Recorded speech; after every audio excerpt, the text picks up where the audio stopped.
Bienvenidos a una nueva emisión de Mundo 2020, nuestro programa de análisis sobre la actualidad mundial aquí en Cuba Visión Internacional. Las elecciones legislativas en Colombia dejaron al descubierto elementos claves sobre el pulso entre las fuerzas de izquierda, derecha y centro de cara a los venideros comicios presidenciales de mayo próximo, en los cuales más de 30 millones de colombianos elegirán nuevos presidente y vicepresidente de la República.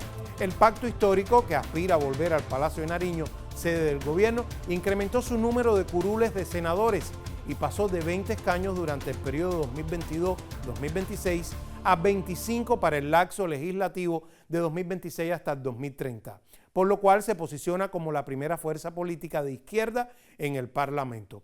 Como elemento significativo resaltó el hecho de que las posturas más radicales dentro del arco legislativo sufrieron retrocesos y que figuras emblemáticas de la política colombiana que aspiraban a retornar al Senado o a la Cámara de Representantes quedaron en el intento. El expresidente Álvaro Uribe Vélez no logró retornar al Senado como aspiraba tras haber sido absuelto en segunda instancia de los delitos de soborno en actuación penal y fraude procesal, por los cuales había sido condenado en agosto del pasado año a purgar 12 años de cárcel. Como tampoco consiguió llegar, en este caso, a la Cámara, Laura Gallego, es Miss Antioquia y militante del partido Cambio Radical, quien fuera apodada como Miss Paraca, luego de que se viralizara un video donde ella le preguntaba a varios políticos si le dispararían al presidente Gustavo Petro o al ex alcalde de Medellín, Daniel Quintero. No fueron los únicos casos de sonadas derrotas en las legislativas, pero al menos hemos adelantado estas como introducción al tema. Dados estos tips que les he comentado, paso ya a presentarle a nuestro invitado en esta ocasión, el investigador y analista Pavel Alemán, profesor de la Universidad de La Habana. Muchas gracias. Bienvenido. Un placer tenerte acá con nosotros, por favor. Gracias. Profesor, las recientes elecciones legislativas parlamentarias, por supuesto, en Colombia, dejaron al descubierto elementos claves como el pulso entre las fuerzas de izquierda, de derecha y también las de centro, porque es un país donde están muy definidas todo tipo de tendencias dentro del arco político para los próximos comicios presidenciales que acontecerán en mayo venidero. ¿Cuáles son, a juicio suyo, los elementos que más resaltan tras estas elecciones parlamentarias? Mira, yo creo que algo tú avanzabas al inicio cuando hacías la presentación del programa. A mí me parece que efectivamente el electorado colombiano, quizá como un reflejo del cansancio que tiene por un conflicto armado interno tan prolongado, ha decidido pasar página y excluir a personas que visiblemente representaban a los puntos más extremos dentro de la política colombiana. Ahora, también hay otra cosa que creo que habría que mencionar. El sistema legislativo colombiano cada vez se parece más al modelo de parlamentarismo que había descrito Max Weber, en el sentido de que está muy fraccionado, con tendencias políticas además muy visibles, orientadas sobre todo en lo ideológico, y para cualquiera que llegue a la presidencia en las elecciones de este año, será complicado gobernar si no es capaz de articular a su alrededor un conjunto de alianzas que le den estabilidad política y que le permitan pasar su agenda legislativa. Entonces, este año yo creo que estamos viendo algunos cambios interesantes dentro de la política colombiana. En la opinión tuya, ¿puede considerarse que estos resultados de las parlamentarias podrían constituir o constituyen de hecho un termómetro, digamos, para sondear las preferencias electorales por los aspirantes a la presidencia en los venideros comicios a partir de esto que ya nos adelantabas, de ese fraccionamiento evidente que existe? A ver, ahí yo creo que no necesariamente tiene que haber una traspolación de estas legislativas a las presidenciales. De las legislativas a las presidenciales, independientemente de que las fuerzas que están en torno a Gustavo Petro han aumentado su presencia. no solamente en el Senado, sino también en la Cámara. En la Cámara también, cierto. Pero han aumentado y hay un retroceso también de otras fuerzas de izquierda que tenían presencia en el Congreso. Si cuando uno lo mira, el balance global no pareciera haber grandes modificaciones. En cambio, el partido del que proviene o por el que se postuló en las últimas ocasiones Álvaro Uribe Vélez ha ganado, digamos, cierta cuota ahora en estas elecciones legislativas. Tendremos que ver si en lo adelante, cuando se produzca, sobre todo no tanto la primera vuelta electoral, yo creo que en la primera vuelta electoral no debe haber resultado conclusivo. No debe salir electo ya el presidente en la segunda vuelta electoral, cómo se reacomodan los apoyos de las diferentes fuerzas políticas y pudiera haber resultados sorpresivos. Antes de la otra interrogante que te tenía, a propósito de lo que me comentabas ahora mismo, me surge una pequeña incidental. El hecho que Uribe no haya logrado volver al Senado, porque no obtuvo, no significa que desaparece de la política ni que va a dejar de ser una personalidad muy influyente.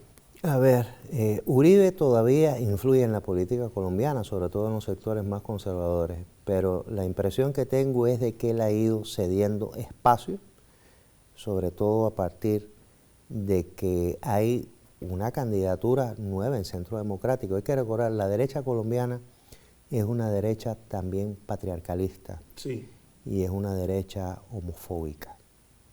Sin embargo, la candidatura que probablemente ya ha quedado conformada nos revela el cambio, quizá para reacomodarse a los nuevos contextos sociales que hay, que implican tener que incluir a otros actores. Otros actores, sí. Y entonces uno se percata de que una candidatura donde sea una mujer la que se presenta a la presidencia. Exacto, por la derecha, eso debe haber sido un poco difícil para Uribe. Ahora también para Uribe y los que están en su séquito más inmediato. También Uribe, yo creo que le lanzó un mensaje a la candidata a la presidencia por su partido, en el sentido de que ya le corresponde a ella construir un nuevo camino para la derecha en Colombia. Es decir, no tanto asentado en el pasado. El pasado de Uribe ha sido complejo. Uribe no solamente ha tenido relaciones con los paramilitares, esto ha sido probado, ha sido demostrado, sí, sino que además ha tenido desde su etapa más joven, cuando tenía un vínculo con la aeronáutica civil en Colombia, digamos, un pasado con los grupos narcotraficantes en Colombia, ¿sí? Con los cárteles de la droga en Colombia. Y además su figura política creo que sufrió mucho desgaste, entre otras cosas, por las violaciones flagrantes y masivas a los derechos humanos que se dieron en su época de gobierno. Entonces, Uribe sería en este momento un lastre político para una fuerza que pretenda renovar la cara de la derecha. Exacto. En estas votaciones se hizo también, Pavel, la gran consulta por Colombia, que no fue más que la participación de todos los que están llamados a ser candidatos presidenciales de los sectores de la derecha, de centro y también de la izquierda. Me gustaría tu valoración sobre el hecho específico de que el Consejo Electoral Nacional, Pavel, prohibió la participación del senador Iván Cepeda, que en estos momentos es uno de los candidatos presidenciales que está teniendo mayor repercusión dentro de la población colombiana y que el Consejo lo vetó para que participara en esta consulta. Mira, el problema fundamental es que el pacto histórico, por lo menos en su origen y en una buena parte del tiempo que lleva de constituido, ha sido una alianza entre diferentes organizaciones de izquierda que ahora han decidido unificarse, aunque hay algunas que han quedado por el momento al margen. En todo caso, lo que ha dispuesto precisamente la Corte, que en este caso tiene que ver con los temas electorales en Colombia, es que no podía participar en dos consultas a la vez. Y ya el pacto histórico había hecho una consulta en octubre del año pasado. Exacto. Entonces, uno puede quizá entender, porque también hay una presencia de segmentos ideológicos dentro del Consejo Nacional Electoral. Y entonces, quizá el balance no era favorable precisamente a la perspectiva que ha defendido el gobierno de Gustavo Petro, ni de su candidato a la presidencia, y se ha dado una decisión que intentó afectar precisamente que Iván Cepeda fuera el candidato único dentro de la izquierda colombiana. De todas maneras, Petro llamó precisamente a no participar en esa consulta y la votación que obtuvo Roy Barreras fue muy pequeña. Sí, sí. Vaya, la palabra modesta sería quizás hasta inadecuada para calificarlo. Evidentemente, la gran mayoría de los partidarios que votarían por Iván Cepeda se abstuvieron de participar en la consulta. Tengo otras interrogantes, pero te propongo hacer una pausa ahora en nuestra emisión. Ustedes no se vayan porque en instantes estaremos de vuelta con el invitado, nuestro analista Pavel Alemán, quien es profesor de la Universidad de La Habana. Nos vemos en instantes.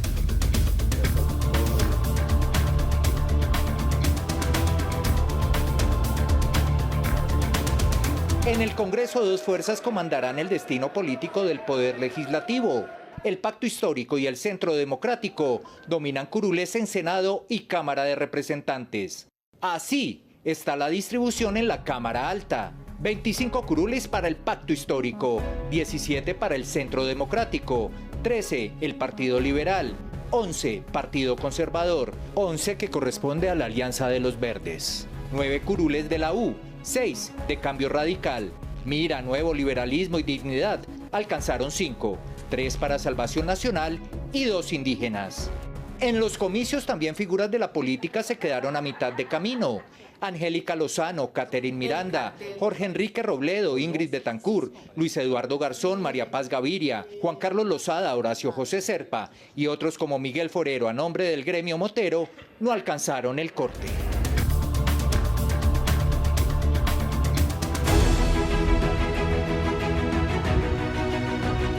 La economía europea hace aguas. Todo comenzó cuando decidió cerrar el grifo del gas y el petróleo rusos que recibía a precios muy baratos, lo que se dice una ganga en el argot popular.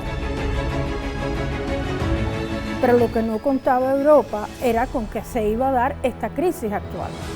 Y en este momento se han ido sumando elementos.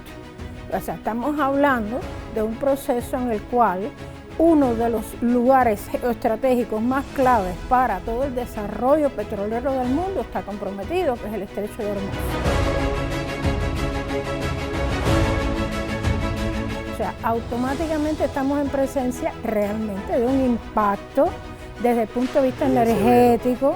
Por tanto, el déficit energético, que no es más, digamos, los recursos financieros que necesitaría Europa para cubrir sus necesidades adicional a lo que ya había contabilizado desde un momento X, como todos los países hacen para planificar su economía, es lógicamente un gran impacto.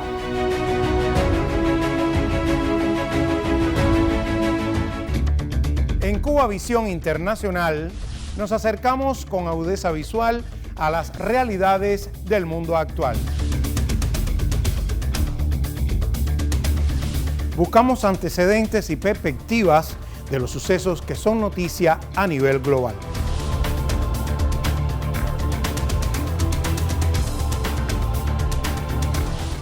Todo esto y más lo puede encontrar en Mundo 2020, solo por Cuba Visión Internacional.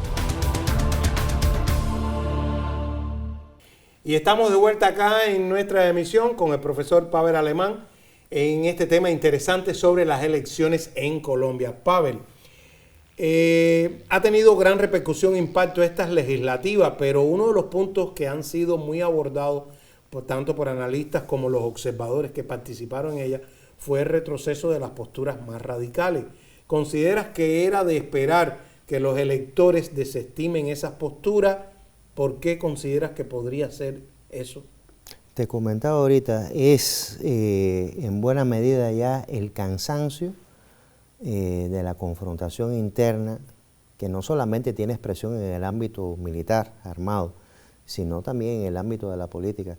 Probablemente Colombia ha sido uno de los países donde más violencia política se ha practicado, incluso contra los propios políticos. Exacto, no solo las acciones de los grupos de guerrilleros y el enfrentamiento con el ejército, sino incluso la violencia política propiamente. Es que el conflicto interno colombiano tiene una diversidad de actores que van mucho más allá de la guerrilla, sobre todo actores no estatales, no solamente los que todavía siguen teniendo, vamos a decir que las grandes esencias de lo que fue en algún momento el paramilitarismo, que era muy ideológico también, sino lo que después se desarticuló y se convirtieron en bandas criminales, pero que de alguna manera interactúan en el espacio político, tienen control de determinados segmentos de la sociedad, orientan el voto, hay que decirlo. Y yo creo que los colombianos están cansados de eso, están ya, ha sido demasiado tiempo, incluso las esperanzas de que se pudiera finiquitar en el gobierno de Gustavo Petro este conflicto, lamentablemente no ha podido ser posible, entre otras cosas, por las contradicciones que existen entre los actores, por las expectativas que tienen ellos de esos propios procesos de negociación o de diálogo, pero además porque hay quien le ha puesto una zancadilla a la paz en Colombia. Hay actores interesados en que en Colombia no haya paz. Entonces yo creo que en esto sí hay que insistir. La radicalidad política es importante, pero sobre todo el ciudadano común lo que quiere es que sus problemas urgentes sean resueltos. Pavel, recuerdo que unas semanas antes de estas legislativas, la Dirección del Ejército de Liberación Nacional, que es la segunda guerrilla histórica y que todavía permanece en acción, anunció que de conformidad con lo establecido por el proceder que ellos han tenido en los últimos 4 procesos electorales, iban a implementar un cese unilateral para que el pueblo pudiese votar libremente a quien considerara y que pudiera participar durante todo este periodo, o sea, no solo durante las propias legislativas, sino durante todo este periodo hasta las presidenciales, que pudiera cumplir con esa vocación cívica y democrática. Incluso contrarrestaron con informaciones y exhortos que le endilgaran al ELN, a la guerrilla, que ellos obstruyen el ejercicio libre del voto y que impiden que todas estas campañas se llevaran adelante. Pero a mí me llama poderosamente la atención el hecho de que durante el gobierno del presidente Gustavo Petro, la guerrilla no ha tenido el acercamiento que muchos observadores externos pensaron que podía avanzarse, o sea, que hubiera podido haber más diálogo, sino que al contrario eso se ha estancado. ¿Crees que para un próximo gobierno la guerrilla, además de como organización guerrillera, pudiera, digamos, llegarse a una solución como la que se logró en los acuerdos de paz con la Fuerza Armada de Colombia, la Fuerza Armada Revolucionaria de Colombia, la FAREP, podría llegar? ¿Cuál es el ambiente que observa? Te lo pregunto porque me parece que está muy ligado a todo este desenvolvimiento eleccionario en Colombia. El ELN es en este momento el movimiento insurgente más antiguo en Colombia y en América Latina. Ellos han tenido una postura de respeto por la voluntad política de los ciudadanos colombianos en los procesos electorales, cosa que me parece que habla muy bien de ellos. Ahora, la insurgencia armada en Colombia no solamente han sido movimientos en armas, han sido organizaciones político-militares, es decir, tienen una plataforma política sobre qué tipo de país desean construir. En los últimos casi 40 años se han dado varios procesos de diálogo, de negociación entre diferentes grupos que componían el espectro de las organizaciones guerrilleras en Colombia, lo que en algún momento fue la Coordinadora Guerrillera Simón Bolívar, sí, con los diferentes gobiernos colombianos que han existido en cada época. Ahora, hay una experiencia negativa en el tema de la reinserción y de las garantías de seguridad de la insurgencia una vez que se desarma. Eso viene incluso desde que comenzó la violencia política en Colombia tras el asesinato de Gaitán. De Eliezer Gaitán. Sí, no es solo ahora con este acuerdo en todas de paz. las épocas, cuando no masacraron a los liberales que entregaron las armas, mataron a compañeros que eran o que provenían del M-19, igual que Gustavo Petro. Cuando no se ha reinsertado la FARC y una parte finalmente retomó las armas y volvió a las llamadas disidencias, las zonas rurales, porque estaban efectivamente masacrando a sus compañeros y el Estado colombiano no daba garantías para la seguridad de ellos. En esas condiciones es complejo y es difícil otorgarle credibilidad al gobierno, aun cuando sea un gobierno de izquierda, porque el ELN conoce perfectamente que más allá de la voluntad política del gobierno de Gustavo Petro, hay otros actores involucrados en la política colombiana, incluidos los servicios de inteligencia, incluidos las Fuerzas Armadas, que son aparentemente actores no deliberantes, pero que al final participan en la política. Y en esas circunstancias, ellos lo que no quieren es que se repita con su organización lo que ha pasado con otros movimientos de la insurgencia. Es decir, en ese sentido cabría entender el por qué no se ha logrado un resultado que logre la desmovilización y la reinserción social de los guerrilleros. Ahora, en el futuro, ¿qué podrá suceder? Yo creo que no depende tanto del ELN. El ELN ha dejado muy claras sus posiciones en cuanto a que sí quiere participar en un proceso de diálogo, pero con garantías del Estado colombiano, con garantías que no sean disueltas si se produce un cambio de gobierno, tal como sucedió con la FARC. Entonces, y además, esas garantías implican, entre otras cosas, que el resto de los actores que participan del conflicto armado también participen de un proceso de desarme y de desmovilización y de reinserción social. Por último, Pavel, y volviendo a los resultados de esta consulta, ¿cómo definirías en una frase a cada uno de los principales contendientes de las próximas elecciones presidenciales? No sé, te sugiero que te refieras a Paloma Valencia, Roy Barrera, Claudia López, el propio Iván Cepeda y algún otro que consideres importante. Paloma Valencia, yo creo que es la expresión de una nueva derecha en Colombia. Roy Barrera me parece que es lamentablemente habría que decirlo así, un candidato que es pasajero, es temporal. No dejará una huella indeleble en la historia política colombiana. En el caso del candidato del pacto histórico, Iván Cepeda, es un defensor de los derechos humanos y una persona comprometida con los destinos de su país y de su sociedad. Y en el caso de Claudia López, a mí me parece que también está marcando una época de declive en el centro político colombiano, el cual se advierte que ya tiene un corrimiento hacia la derecha. Probablemente una parte de esa base electoral apoye una candidatura de derecha en segunda vuelta. Así que tendremos que esperar a ver qué sucede en la primera vuelta electoral, cómo se producen los reacomodos, los reajustes para dar paso a alianza para la segunda vuelta. Muchas gracias, Pavel. Maravilloso tenerte acá siempre en Mundo 2020 y contar con tus análisis. Hasta aquí esta emisión. Los esperamos en una próxima entrega de Mundo 2020 en Cuba Visión Internacional y por supuesto pueden seguirnos también en nuestros sitios en las redes sociales. Muchas gracias.